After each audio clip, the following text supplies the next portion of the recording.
पठानकोट हमला शनिवार तड़के से सुबह से शुरू हुआ, पाकिस्तान की नापाक हरकत फिर से, उसमें अब तक हमारे 7 जवान शहीद हो चुके हैं।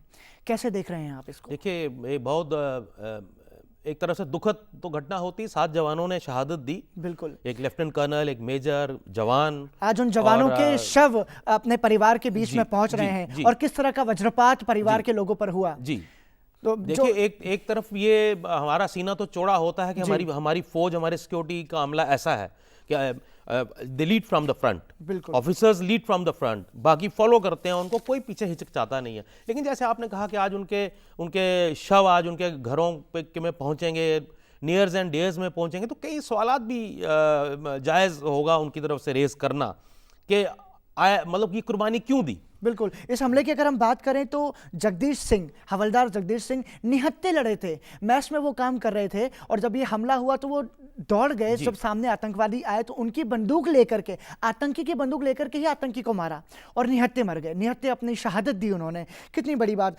दूसरी चीज़ अगर हम देखें तो लेफ्टिनेंट कर्नल निरंजन, केरल के निरंजन, 35 वर्षीय निरंजन उस वक्त शहीद हुए जब वो एक ग्रेनेड को डिफ्यूज कर रहे थे। फतेह सिंह, कुलवंत सिंह ने अपनी शहादत दी। हिमाचल के कांगड़ा के रहने वाले शहीद राणा ने 5 गोलियां खाई। हरियाणा के गुरु सेवक सिंह भी शहीद हुए।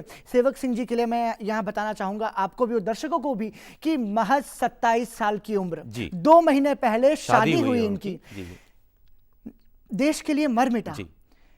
इन शहादत के बाद क्या भारत सरकार को, पाकिस्तान को किस तरह से अपना जवाब देना चाहिए, क्या मान रहे हैं आप? देखिए, इसके 2 पहलू हैं। एक पहलू तो ये है, इनकी शहादत जो है ये इंस्पिरेशनल होती है। बिल्कुल, ये देशवासियों के लिए बड़ी इंस्पिरेशनल होती है, खासकर यंगर जनरेशन के लिए। लेकिन इससे ये बहुत इंपॉर्टेंट एक एस्पेक्ट है इस शहादत का। दूसरा एस्पेक्ट है कि देश को क्या करना चाहिए, सरकारों को क्या करना चाहिए, पाकिस्तान के सामने क्या नीति हमारी होनी चाहिए। बहुत सारे प्रश्न, जब ऐसा हादसा होता है तो प्रश्न रेज होते हैं। इस हादसे ने भी बहुत सारे प्रश्न खड़े किए हैं, खासकर जबकि प्रधानमंत्री अभी एक out of the box initiative लेके वहाँ लाहौर की यात्रा करके आए, तो उसके बाद हालांकि कुछ लोगों को बड़ी हैरानगी थी, कुछ लोगों ने तारीफ भी की उसकी, उसके बाद ऐसी घटना हो जानी, क्योंकि प्रधानमंत्री ने बहुत बड़ा रिस्क लिया जी, खुद वहां चले गए। अब इसके बाद ये डर था लोगों के दिल में, स्ट्रेटजिस्ट जो है उनके दिल में भी था, राजनीतिक विश्लेषकों के दिल में भी कहा कि इतना बड़ा रिस्क ले लिया, इसके बाद क्या होगा अगर कुछ हो जाए तो। बिल्कुल, तो आपकी जवाबदेही देशवासियों के प्रति भी हो जाती है। कई प्रश्न सिक्योरिटी को लेके, मैनेजमेंट को लेके, कोऑर्डिनेशन को लेके खड़े हुए हैं इसमें। पठानकोट में इसलिए भी ये ज़्यादा बड़ा इंपॉर्टेंट हो गया, पठानकोट एक सेना का बहुत बड़ा केंद्र है।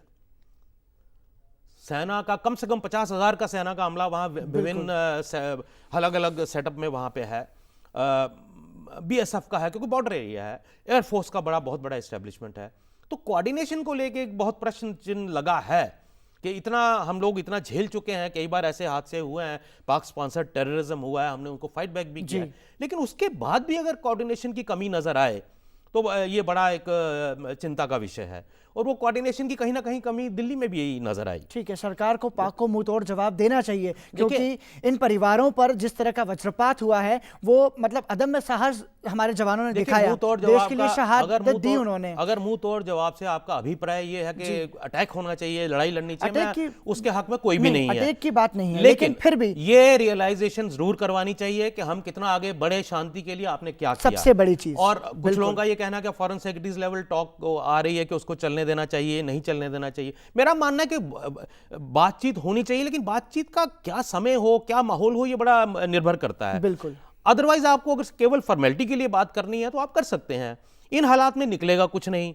तो बेहतर होगा कि जो लोग सिक्योरिटी से जुड़े लोग हैं, NSAs हैं, वो पहले एक दूसरे का हिसाब किताब लें, उसके बाद जो है वो डिप्लोमेटिक कला फिर शुरू होगी, चाहे वो फॉरेन सेक्रेटरीज हो, उनके बाद फॉरेन मिनिस्टर्स हो, और फिर कहीं जाके शिखर सम्मेलन हो प्रधानमंत्रियों का। बिल्कुल, अदरवाइज झटके में बात कर लेना या उस डेडलाइन को मीट करना है कि साहब तय हुआ है तो करना है, मुझे लगता है इस पे सोचना चाहिए। सोचने वाली बात है, क्योंकि इसको लेकर के भारत की जनता के मन में भी आक्रोश है। जो 7 जवान शहीद हुए हैं, एक सोशल मीडिया पर भी बहुत बढ़ चढ़कर लोग अपनी प्रतिक्रिया दे रहे हैं। एक लाइन पड़ी थी उस जो जवान शहीद हुआ 27 साल का, उसके लिए ये पढ़ा था कि 2 महीने पहले उसकी शादी हुई थी, तो उसके 2 आंसुओं पर 7 समुंदर भी हारे होंगे, जब मेहंदी रचे हाथों ने मंगलसूत्र उतारे होंगे। तो ये तमाम सारी चीजों को लेकर के लोगों का आक्रोश किस हद देखिए, तक है इसका एक हम अक्स देख और सकते भी है। हैं अगर आप उनके वालिद का, उनके पिताजी का आपने स्टेटमेंट देखा हो कि मुझे टेलीविजन गर्व पे, है कि मेरा बेटा तो जो वो शहीद हुआ मतलब है, उनको सजदा और सैल्यूट बिल्कुल, कि कि शहादत को उन्होंने कहा सलाम कि किया है। मेरे बेटे ने देश की सेवा में अपनी जान दी है और उनका एक बेटा फौज में है। बिल्कुल एक बिल्कुल वो भी एक अक्स है उसका, उनका दुख है, उनका बेटा गया है तो एक स्वाभाविक है, लेकिन उसके बाद भी उनका ये कहना, ये तो हमारा सबका सीना गर्व से फूलता है। बिल्कुल। ऐसे अमर शहीदों को देश सलाम कर रहा है और उनके परिवार वालों को भी, कि इतने कुठाराघात के बाद भी उनके इस तरीके के देखिए, बयान सामने देश आ रहे उनका हैं। ये ऋण कभी पूरा नहीं कर सकेगा, बिल्कुल लेकिन बिल्कुल जो ज्यादा से ज्यादा उनके परिवारों के लिए किया जा सके, वो करना उनके चाहिए। बच्चों के लिए किया जाए, वो उनके पे एहसान नहीं होगा, वो देश की ड्यूटी है। बिल्कुल हमारा कर्तव्य है वो। दिल्ली में भी 2 आतंकियों के घुसने की आशंका जताई जा रही है, पूरी राजधानी में हाई अलर्ट है, विभिन्न क्षेत्रों में सुरक्षाएं बढ़ाई गई हैं। आप कैसे देख रहे हैं इसको? देखिए, दिल्ली में वैसे भी जब जब गणतंत्र दिवस आता है, खासकर गणतंत्र दिवस, क्योंकि ओपन परेड होती है, जी। आज़ादी के दिवस का एक फॉर्मेट अलग सा है, यहाँ ओपन परेड होती है, पूरे का पूरा तंत्र सामने होता है, तो हमेशा कोई ना कोई खतरा बना रहता है। लेकिन चूंकि ये अटैक गणतंत्र दिवस के एक 15 दिन पहले या 10 दिन पहले हुआ है, तो इसका निश्चित तौर पे इसके खतरा कुछ ना कुछ तो दिल्ली पे मंडरा रहा होगा। ठीक है। जैसे कि इंटेलिजेंस रिपोर्ट्स हैं, जैसे कि दिल्ली पुलिस के अमले, उन्होंने भी अलर्ट किया, सजग किया है सबको, होम मिनिस्ट्री की तरफ से भी सजग किया गया है। तो मुझे लगता है कि सजग रहने की ज़रूरत है भी, और इसमें अवेयरनेस कैंपेन भी हो रही है। दिल्ली पुलिस कमिश्नर ने कल ही लोगों से भी कहा कि भाई अलर्ट, सजग रहें, कोई भी चीज़ जिसमें कुछ सस्पिशन लगे तुरंत पुलिस को इन्फॉर्म करें। तो देखिए, एलिमेंट ऑफ सरप्राइज तो अंततोगत्वा जो मरने आता है टेररिस्ट उसी के पास रहता है, बिल्कुल। लेकिन अगर हम सजग रहें तो कुछ प्रिवेंशन हो सकती है। तो इन हालात को देखते हुए दिल्ली में सजग रहना बहुत ज़रूरी है, और जनता का भी दायित्व बनता है कि ज़्यादा से ज़्यादा अलर्ट रहें, जैसे दिल्ली पुलिस कमिश्नर ने भी कहा, और कुछ हो तो शेयर करें, बहुत ज़रूरी है हम सबके लिए। ठीक बात है। अंतर्राष्ट्रीय स्तर की अगर बात करें तो अफगानिस्तान में भारत के वाणिज्य दूतावास पर फिर फिदायन हमला हुआ है, कैसे देख रहे हैं आप इसको? देखिए, मैं तो इसकी इस कड़ी को पठानकोट के एपिसोड के साथ जोड़ के जोड़कर देखूंगा, देखेंगे। क्योंकि इसका जो धागा है वो कहाँ से शुरू हुआ वो कॉमन है। वो धागा पाकिस्तान के किसी क्षेत्र से कहीं से शुरू हुआ, चाहे पाकिस्तान की सरकार या उनका वो कहें कि भाई पाकिस्तान का कोई हाथ नहीं है इसमें, लेकिन अफगानिस्तान में भी जब जब भारतीय इस्टेब्लिशमेंट्स पर अटैक हुआ है तो उसके तार जुड़े हैं पाकिस्तान के साथ ही, चाहे वो पाक बैक तालिबान हो या दूसरा एक्सट्रीमिस्ट एलिमेंट जो वहाँ पे ऑपरेट कर रहा है अफगानिस्तान की भूमि में, तो वो समय समय पर वो करवाते हैं उनसे, क्योंकि भारत की वहाँ जो प्रेजेंस है, भारत का जो योगदान है अफगानिस्तान की डेवलपमेंट में और शांति लाने में, वो कहीं ना कहीं पाकिस्तान के हुक्मरानों को या उनका फौज या ऐसे को अखरता है। वो उनको लगता है कि चूंकि भारत ज़्यादा कुछ कर रहा है, भारत की गुडविल ज़्यादा बन रही है, तो कहीं जेलसी होती है, हम पिछड़ रहे हैं, यहाँ हमारा अफगानिस्तान के साथ ये नाता क्यों नहीं बन पा रहा। तो ये सोच उनकी कुछ हद तक सही हो सकती है, लेकिन गलत इसलिए है कि उनका एटीट्यूड गलत है। ठीक है। अब अफगानिस्तान के नए सदर जो आए, वो परसीव किया जाता है कि वो इस्लामाबाद की तरफ उनका ज़्यादा झुकाव है। उन्होंने कोशिश भी की, लेकिन वो फेल हो गए। यहाँ तक फेल हो गए कि उनके अफगानिस्तान के इंटेलिजेंस एजेंसीज के चीफ जो थे, उन्होंने अपना इस्तीफा दे दिया कि भाई आप जो कर रहे हैं ये हमारे लिए जायज़ नहीं है, हम भुगत चुके हैं।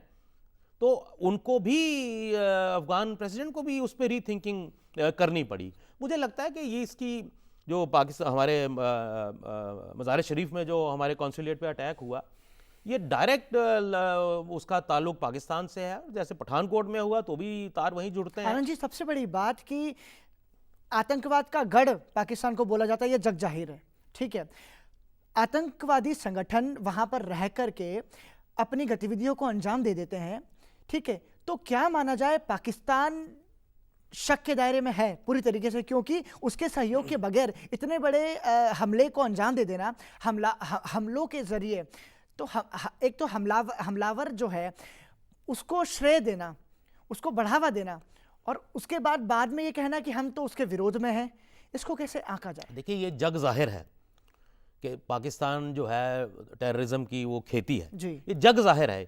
भारत तो कह रहा था, बाकी विश्व नहीं मानता था, बाकी विश्व भी मानने लगा है।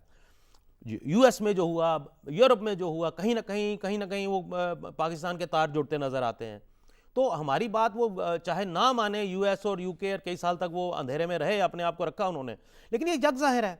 यूएन में जब पाकिस्तान एक और अभी हाल ही में भी भारत के खिलाफ डोजियर लेके यूएन में पहुंच गए, इट वॉज आउटराइटली रिजेक्टेड। तो वो अब पाकिस्तान के अमले को ये समझना चाहिए, वहाँ के हुक्मरानों को ये समझना चाहिए कि उनकी विश्व में उनकी थू थू हो रही है इस बात को लेके, उनको अपने आप को पहचानना चाहिए, लेकिन उनकी कंपल्शन है। मानिए जैसे इलेक्टेड गवर्नमेंट कोई वहाँ पे आती है, पिछले कुछ अरसे से हम लोग देखेंगे इलेक्टेड गवर्नमेंट जो है वो ढुलमुल है, वो कमज़ोर है, उसके पास उतनी मेजॉरिटी नहीं है कि वो अपने फैसले कर सके। और सबसे बड़ी बात ये होती है कि सब इलेक्टेड गवर्नमेंट ने दिखाने के लिए प्रजातंत्र तो है, लेकिन ये टोटली डिपेंडेंट हो जाते हैं फौज और आईएसआई के ऊपर। जो भी इलेक्टेड गवर्नमेंट्स आई हैं उनका फेलियर सबसे बड़ा ये रहा कि वो फौज और आईएसएस का जो फैक्टर है उसको बैलेंस करने में वो नाकामयाब हुए। और जब अगर मौजूदा सरकार की बात करें मियां नवाज शरीफ साहब की, तो मियां नवाज शरीफ साहब की मेजॉरिटी बड़ी थिन है, वो कोशिश तो कर रहे हैं, लेकिन कहीं ना कहीं वो मुझे लगता है कि भारत के संदर्भ में भी उन्होंने इतना काट लिया जितना वो चबा नहीं पा रहे हैं। तो ये फैक्टर को भी भारत जब आगे अपनी रणनीति तय करे, बातचीत की तय करे, इस फैक्टर को मद्देनजर रखना चाहिए कि हम तो 4 कदम आगे बढ़ जाएं, क्या उनकी औकात इतनी है कि नहीं है उसमें रेसिप्रोकेट कर पाएं, ये जहन में रखना बहुत जरूरी होगा। ठीक है, कैसे देख रहे हैं 15 जनवरी को विदेश सचिव स्तर की बातचीत होनी है, बातचीत की पहल होनी है पाकिस्तान के साथ। आज ही पाकिस्तान के विदेश सचिव ने एक पढ़ा, ये बताया जा रहा है कि उनके विदेश सचिव ने पहल की है कि 15 जनवरी को बातचीत होगी।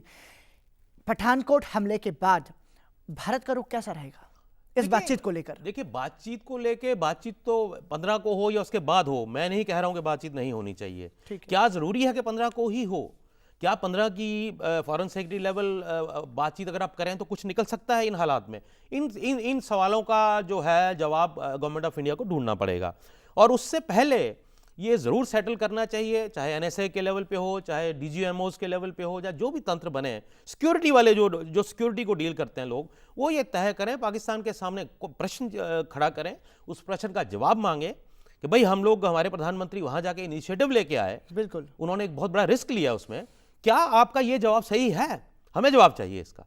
तो ये मैंने जैसे पहले कहा, फॉरेन सेक्रेटरी लेवल टॉक या फॉरेन मिनिस्टर लेवल टॉक, इनका मीनिंग तभी होगा पहले सिक्योरिटी रिलेटेड जो प्रश्न खड़े हुए हैं उनका जवाब हमें मिले, तो तब आप आगे बढ़ सकते हैं और तभी उसका असर हो सकता है आगे की मीटिंग्स का। बिल्कुल, सरकार को सोचना चाहिए, और हम केंद्र सरकार से ये उम्मीद कर सकते हैं कि जो हमारे सैनिकों की शहादत जिस तरीके से हुई है, उनके परिवार वालों पर जिस तरह का नुकसान उन्हें पहुंचा है, जो वज्रपात उन पर हुआ है, इसको ध्यान में रखते हुए, लोगों की भावनाओं को ध्यान में रखते हुए कोई कदम ले। आप मान रहे हैं कि भारत सरकार को इन सारी चीज़ों को स्पष्ट करना चाहिए पाकिस्तान के साथ बैठ करके सबसे पहले? बिल्कुल स्पष्ट करना चाहिए, और अपने देशवासियों के सामने भी स्पष्ट करना चाहिए कि हम क्या सोच रहे हैं, हमारी रणनीति क्या है, हमारी फॉरेन पॉलिसी इस पे क्या होगा। अभी तक ये भी प्रश्न उठाए जा रहे हैं कि शायद क्लियर पॉलिसी कोई पाकिस्तान के प्रति नजर नहीं आ रही। तो ये सारे प्रश्न स्वाभाविक है, जब कुर्बानियां हो रही हैं तो जनता ये सवाल उठाएगी, उसको बुरा भी नहीं मानना चाहिए सरकारों को, ये उनका दायित्व है। पाकिस्तान के सामने तो प्रश्न खड़े होने ही हैं और करने ही चाहिए। देशवासियों को भी कॉन्फिडेंस में लेना चाहिए।